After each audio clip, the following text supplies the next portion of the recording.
Bismillahirrahmanirrahim. Lalu kalau model macam sekarang ini kan dengan perkembangan teknologi ada hak yang tidak tampak. Apa contoh? Akun ya. Kalau Facebook, YouTube itu ada akunnya itu. Akun itu ada passwordnya. Akun itu ada passwordnya. Ketika organisasi yang punya, yang membuat, maka sesungguhnya itu hak patennya untuk organisasi itu. Tidak bisa diambil alih secara pribadi, tidak bisa. Itu haram hukumnya itu haram hukumnya. Nah, kalau kemudian perkara, itu kan dulu barang saya. Ya kalau memang merasa barangnya dia saja diambil, tidak apa-apa. Kalau merasa barangnya dia gitu ya. Oh itu saya yang nyumbangkan. Nah nyumbangkan ini nyumbang hanya untuk manfaat di saat dia menduduki jabatan sebagai pengurus itu, atau memang itu benar-benar sudah diserahkan penuh. Nah, kalau misalnya itu cuma untuk manfaat di saat saya jadi pengurus, ketika dia keluar jadi pengurus silahkan ambil, tidak apa-apa, haknya dia. Tapi yang namanya akun Facebook, YouTube, Instagram, atau apalagi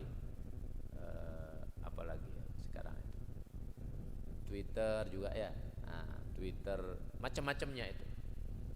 Ketika akun itu dibuat di saat dia menjadi pengurus dan itu disepakati bersama, maka itu hak milik daripada organisasi itu. Tidak boleh diambil dihakip sepihak. Kecuali itu pasti haram hukumnya ya. Jadi ada kalanya itu milik secara keorganisasian. Ada kalanya itu milik pribadi. Ada kalanya milik pribadi. Nah, ini kalau tidak difahamkan seperti ini kadang orang abai. Makanya Nabi mengatakan la ya'lamuhunna katsirun minan nas. Banyak orang tidak paham ya. Kalau yang syubhat umum memang tidak ada penjelasan halal, tidak ada penjelasan haram. Itu maklum orang tidak paham. Cuman sebenarnya perkara halal, perkara haram ini sudah sangat jelas. Tapi kalau tidak dijelaskan ya tidak paham juga.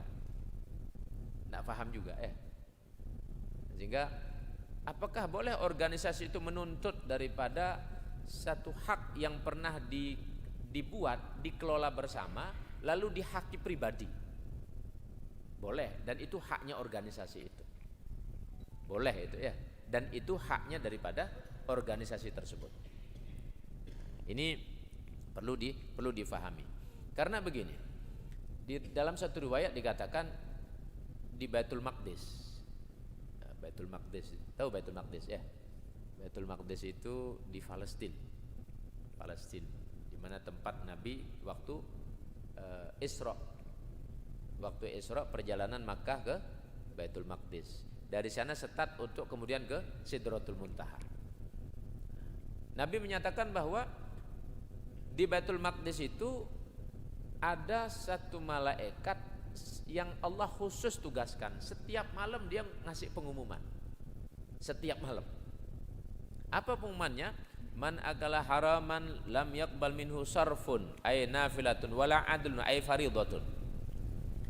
Barang siapa yang dia mengambil sesuatu yang haram, memakan sesuatu yang haram, maka ibadah sunnahnya ditolak, ibadah wajibnya pun ditolak oleh Allah. Barang siapa yang dia memakan yang haram, kalau makan sih cenderungnya langsung ngambil begitu ya, atau dia berproses, dia gunakan dulu sarana itu, kemudian dari hasilnya dia pakai untuk pribadi. Barang siapa yang dia makan yang haram, maka lam yaqbal minhu sarfun wala adlun. Allah tidak terima itu ya. Ibadah sunnahnya dia, ibadah wajibnya dia ditolak oleh Allah Subhanahu wa taala. Berat apa enggak begini? Berat ya. Berat itu. Nah, makanya ketika terkait dengan hakul adam, inilah yang menjadikan manusia itu bangkrut. Ya. Sehingga kalau saya bisa berpesan, mungkin pernah pesan ini saya sampaikan. Kalau kita punya utang, jangan sekali-kali berpikir untuk tidak mau membayar. Jangan sekali-kali berpikir, oh sudah saya tidak akan bayar, biari saja. Jangan berpikir begitu. Pastikan niatkan saja membayar. Apakah waktu dekat, apakah waktu tertentu, atau mungkin waktu jauh. Niatkan saja itu. Jangan berpikir, oh sudah biari saja, sudah tidak akan dibayar. Itu kan sudah selesai. Selesainya menurut kita. Tapi kalau sudah ke akhirat, itu nanti muncul lagi itu. Ada CCTV-nya itu ya. Ada CCTV-nya itu. Pencatatnya itu jelas, malaikat itu. Raqib Atid itu mencatat jelas, mencatat. Tidak akan rusak filenya itu. Nah, ini penjelasan tentang al halalu bayyinun wal haramu bayyin.